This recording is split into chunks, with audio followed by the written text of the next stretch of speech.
కాక. జీవన తొలి సంధ్య అనుదిన మన్నా అను ఈ యొక్క ఉదయకాలపు వర్తమానాలకు మిమ్మల్ని ప్రేమపూర్వకంగా ఆహ్వానాన్ని తెలియపరుస్తూ నా నిండు వందనాలు తెలియపరుస్తున్నాను. ఆ అత్యంత ప్రియులైనటి దేవుని బిడ్డలారా, ఎలా ఉన్నారు? బాగున్నారా? నిన్నటి దినము అంత క్షేమకరంగా గడిచింది కదూ.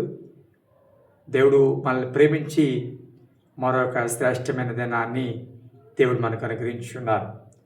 ఇది మన నీతిని బట్టి, మన యొక్క యథార్థతను బట్టి సంపాదించింది కాదు, కానీ అనేక మంది కనుమరుగైపోతూ ఉన్న కాలంలో ఇప్పుడు కనబడిన వారు మరో క్షణంలో కనబడలేకపోతున్న మరుగైపోతున్న కాలంలో నీవు నేను ఇంకా క్షేమకరంగా ఉన్నాము అంటే మన గొప్పతనం ఏమీ కాదు. కారణం ఏంటంటే కనుమరుగైపోయిన వాళ్ళు మనకంటే వాళ్ళు నీతిమంతులై ఉండొచ్చు, మనకంటే ప్రార్థనాపరుడు, మనకంటే భక్తి కలిగిన వారు కూడా కనుమరుగైపోయారు కదా.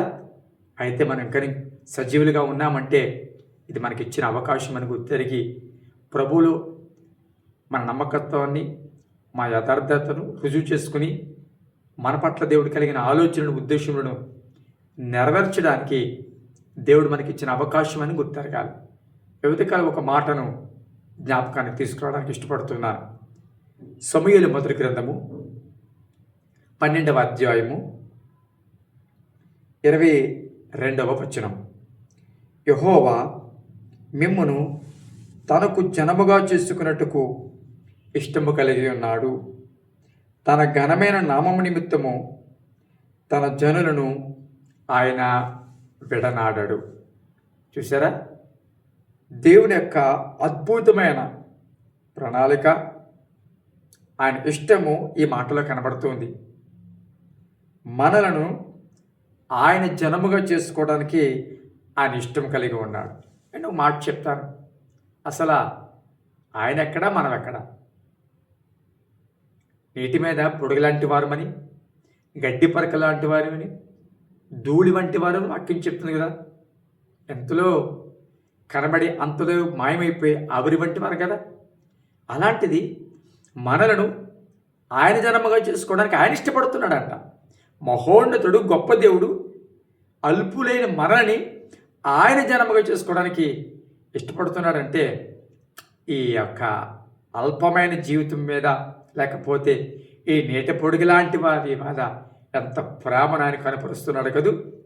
అలనాడు ఇశ్రాయేలుల గురించి మాట్లాడుతున్న మాట, దేవుడే వారికి రాజై ఉండి, న్యాయాధిపతి ఉండి, అన్ని విధాల వారు నడిపిస్తున్న క్రమంలో చుట్టూతో ఉన్న రాజ్యాలను, చుట్టూ ఉన్న ప్రాంతాలను చూచి వారికి రాజు ఉన్నాడు, మాకెందుకు రాజు కాకూడదు, మాకెందుకు రాజు ఉండకూడదు అని ఇతర రాజ్యాల యొక్క ఆలోచన పద్ధతిని మీరు అనుసరించాలనుకుంటున్నారు.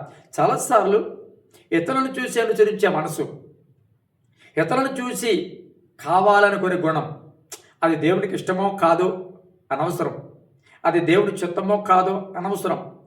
ఇతరులను చూసి కావాలనుకోవడం, ఇతరులను చూసి నడిపించబడడం, ఇతరులను చూసి ప్రయత్నం చేయడం, ఇతరులను చూసి ప్రారంభించడం, అవి వాళ్ళు చేశారు కదా, మనం చేస్తే తప్పేంటి? ఎప్పటి నుంచో దేవుణ్ణి ఎరిగిన వారు, వారి సినిమాలు చూస్తే మనం చూస్తే తప్పేంటి అని ఇతరులను పోలి, ఇతరులను అనుసరించి నడిచేవారే కనబడతారు. ఇక్కడ కూడా ఇశ్రాయేలు చేసిన పాపం ఏంటంటే, ఇతర రాజ్యాలకు రాజులు ఉన్నారు, ఇతర ప్రాంతాలను రాజులు పరిపాలిస్తున్నారు, వారుకున్నట్టుగా రాజు మనకెందుకు ఉండకూడదు? సో మనం కూడా ఒక రాజుని కలిగి ఉంటే బాగుంటుంది అని చెప్పి రాజును కావాలని కోరారు. వాస్తవానికి అది దేవునికి ఇష్టమైనది కాదు. ఆయనే వారికి రాజుగా ఉండాలని, ఆయనే తన ప్రజలు తనకు ప్రజలుగా, ఆ ప్రజలందరూ తనకు ప్రజలుగా, తనకు జన్మగా ఉండాలని కోరుకున్నారు. కానీ ప్రజలేం కోరుకున్నారు తెలుసా? దేవుడి యొక్క నాయకత్వాన్ని ప్రక్కన పెట్టి, ఆయన నడిపింపును ప్రక్కన పెట్టి, ఆయన చిత్తాన్ని, ఆయన ఇష్టాన్ని ప్రక్కన పెట్టి, వారి ఇష్టాన్ని నెరవేర్చుకునే క్రమంలో రాజును కోరినప్పుడు మరి సౌలును అక్కడ నియమించడం జరిగింది. దేవుని బిడ్డలారా, నీ దేవుడు ఎవరు తెలుసా? నిన్ను తనకు జనముగా చేసుకోవడానికి ఇష్టపడుతున్నవాడు. నువ్వు అల్పమైన దానివేనండి, నేను అల్పమైన వాడినే.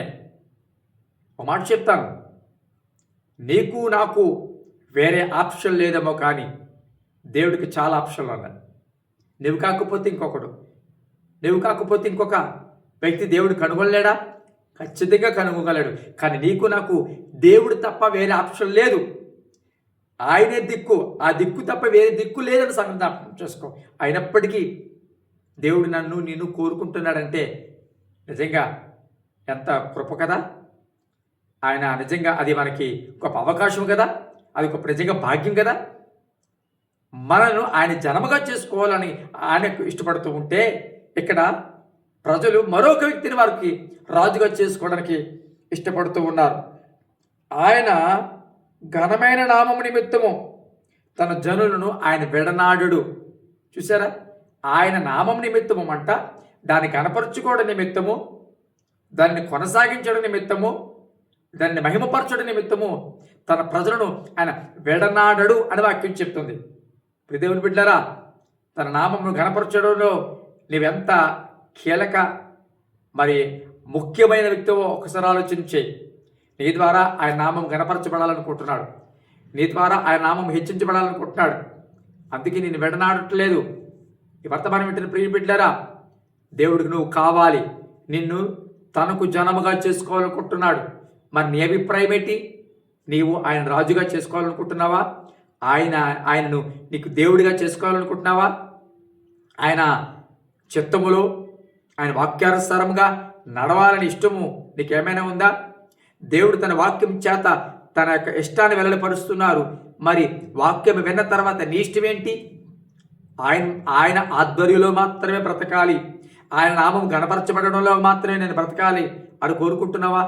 అలా కోరుకుంటున్నట్లయితే కళ్ళు మూసుకో, ప్రార్థన ఏకీభవించు. పరిశుద్ధుడైన తండ్రి, నీ పరిశుద్ధ నామానికి స్తుతులు స్తోత్రాలు చెల్లిస్తున్నాం తండ్రి. ప్రభా, నువ్వు గొప్ప దేవుడు నాయన. మమ్మల్ని ప్రేమించి మరొక దినమిచ్చావు, గడిచిన రాత్రి చక్కని నిద్ర దయచేసావు. ఇంకో నాయన, ఈ ఉదయకాలము ఈ యొక్క కొత్త వర్తమానం వింటున్న ప్రతి ఒక్కరిని దర్శించాడు నాయన. నీవు మమ్మల్ని నీకు జనముగా చేసుకోవాలని కోరుకుంటున్నావు ప్రభా. నీవు మమ్మల్ని ఇష్టపడుతూ ఉన్నావు, మమ్మల్ని కావాలని కోరుకుంటున్నావు. కానీ ప్రభా, మేము తిరిగి అట్లా మేము కోరుకోలేకపోతున్నామేమో. అయ్యా, మమ్మల్ని క్షమించాడు నాయన. నీ చిత్తానికి అతీతంగా మనుషుల ఇష్ట ప్రకారం అయ్యా వారిని చూచి వీరిని చేర్చి ప్రభా, నీ చిత్తాన్ని ప్రక్కన పెట్టి మా సొంత చిత్తాన వైపు మగ్గు చూపి వెళుతున్నామేమో. అలాంటి మనసు మాకు తీసివేయమని ప్రార్థన చేస్తున్నాం. అయ్యా, నీవు ఎలాంటి అయితే మా మనసు మా పట్ల కలిగి ఉన్నావో మేము కూడా నీవు కావాలని మనసు కలిగి మేము బ్రతకడానికి, నువ్వు మా రాజుగా ఉండాలనే దృఢ నిశ్చయంతో నీ చిత్తాన్ని నెరవేర్చాలి, నీ చిత్తం మా జీవితంలో నెరవేరబడాలి అని దృఢ సంకల్పంతో నడవగలిగిన కృప దయచేయండి. ఈ రోజంతా బిడ్డలను కాపాడండి. వారి చేతి పనులను వారి వృత్తులను దీవించండి, వారి బిడ్డలను దీవించండి. తలపెడుతున్న ప్రతి కార్యములను విజయం అనుగ్రహించండి. ఆర్థికంగా సతమతమవుతున్న వరకు చేయుతనివ్వండి. వివాహాలు కావలసిన వారు జ్ఞాపకం చేసుకోండి, గర్భబలంతో ఉన్నవారు జ్ఞాపకం చేసుకోండి, గర్భంతో ఎదురు చూస్తున్న వారు జ్ఞాపకం చేసుకోండి, ఇతరత్ర అయా రోగాలతో ఇబ్బంది పడుతున్న వారు జ్ఞాపకం చేసుకోండి, స్వస్థతనివ్వండి ప్రభా. పరీక్ష రాస్తున్న వారు, కాంపిటేటివ్ ఎగ్జామ్స్కి ప్రిపేర్ అవుతున్న వారు, ఉద్యోగం కోసం ఎదురు చూస్తున్న వారు అందరినీ జ్ఞాపకం చేసుకోండి. ఈ దినమా వారికి ఆశీర్వాదకరంగా ఉంచమని, మహిమ ఘనత ప్రభావాలు పొందమని యేసు నామమున అడుగుచున్నాను తండ్రి. ఆమేన్.